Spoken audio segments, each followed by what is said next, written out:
गीता का एक श्लोक है। भगवान कृष्ण कहते हैं कि ऐसा पुरुष मुझे अत्यंत प्रिय है। तो महिलाएं कहाँ गईं? फिलहाल ये श्लोक काफी अच्छा लगा मुझे। यहाँ पर भगवान कृष्ण क्या कह रहे हैं कि जो मित्रों और शत्रुओं के लिए समान है, जो मान अपमान, शीत गर्मी, सुख दुख, यश अपयश में संभाव रखता है। मतलब सीधा सा इनका कहना यह है कि शत्रु या मित्र हो, उसके प्रति आपका भाव समान होना चाहिए। मतलब कि जैसा बिहेव आप अपने शत्रु के साथ करते हैं, वैसा ही बिहेव आप जो है अपने मित्र के साथ भी करें। ठीक है। जो मान अपमान, शीत गर्मी, सुख दुख, यश अपयश में संभाव रखता हो, समान भाव। मतलब कि क्या हम ये कह सकते हैं कि सुख दुख, जैसे घर में किसी की डेथ पड़ी है और किसी के घर में जो है विवाह पड़ा है, तो क्या हमारा भाव संभाव होगा? भाई एक तो सुख होगा, एक दुख होगा, एक हमारा जो है यश हो रहा है, एक जगह हमारी बेइज्जती हो रही है। तो ठीक है, आपने अलग बात है कि आर्टिकल 21 के तहत प्रतिष्ठापूर्ण अधिकार जीवन जीने का अधिकार पड़ा हुआ है। लेकिन यहाँ भी कह रहा है ना कि अगर आपकी बेइज्जती भी हो रही हो और अगर आपकी प्रशंसा भी हो रही हो, तो आपका जो भाव होना चाहिए वो समान होना चाहिए। अब यहाँ पर एक चीज हम समझते हैं कि हमारा जो भारतीय समाज है, हमारी जो भारतीय संस्कृति है, वो भी एक इथिक्स क्रिएट करती है। और इथिक्स एक क्रिएट करती है कि दुख में अलग प्रकार का भी है। जैसे हमारे चेहरे गिर जाते हैं, पीड़ा होती है, व्यथा होती है ना, ये सब सारी चीजें। वहीं पर सुख की स्थिति में बॉडी लैंग्वेज हमारा कुछ और होता है।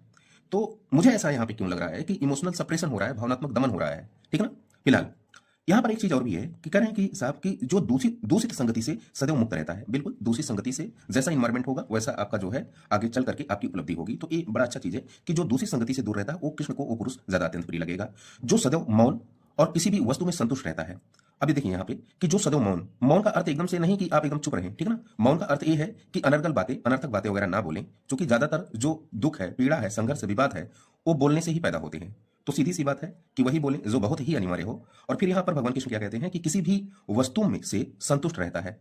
किसी भी वस्तु, मतलब कि यार एक रोटी मिल गई तो खा लो, संतुष्ट रहो। दो रोटी की भूख, अगर किसी दिन दो रोटी मिलती है तो भी संतुष्ट रहो। ठीक है ना। तो ये बड़ा अच्छा चीज है। फिर जो किसी प्रकार के घर बार की परवाह नहीं करता।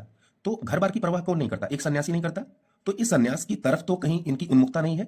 जबकि जो भारतीय समाज रहा है, वो एक प्रकार का गृहस्थ आश्रम की तरफ बल देता है। ये मुझे ऐसा लगता है कि जो भारतीय समाज है वो गृहस्थ आश्रम पे ज्यादा बल देता है। लेकिन यहाँ पर संन्यास आश्रम की ओर ये ले जाने का प्रयास कर रहे हैं।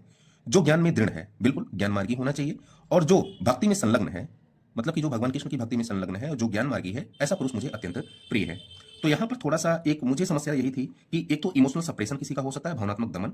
दूसरा, भारतीय संस्कृति जो है, भारतीय समाज सुख दुख, यश अपयश या अदर स्थिति में अलग अलग प्रकार के जो है हमको बिहेव सिखाए हैं, ताकि हम उन नैतिकताओं का पालन कर सके जो हमारे जो है समाज ने हमको सिखाया है कि दुख में क्या बिहेव, सुख में यश अपयश, है ना, गरीबी अमीरी वगैरह वगैरह।